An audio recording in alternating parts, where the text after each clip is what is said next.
Hello everyone, this video will explain the conversion of a gray code to its equivalent binary code.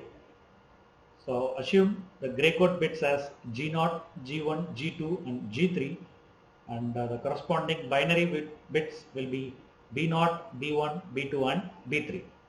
So consider this example with the 1011. So it has a step-by-step process. For B3 bit, the B3 bit should be exactly the same with the G3, so it is 1 here, and for the next B2 it is the exclusive OR operation has to be performed with the bits B3 and G2.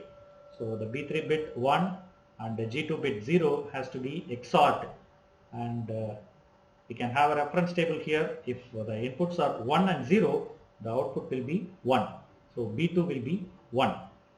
So for the next bits, we have to follow the same procedure. So for B1, it will be B2 XOR G1, which is 1 XOR with 1, and the result will be 0. And for next B0, it is B1 XOR G0. So it is 0 XOR 1, and the value will be 1.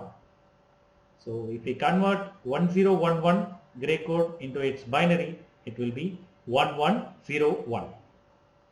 Thank you.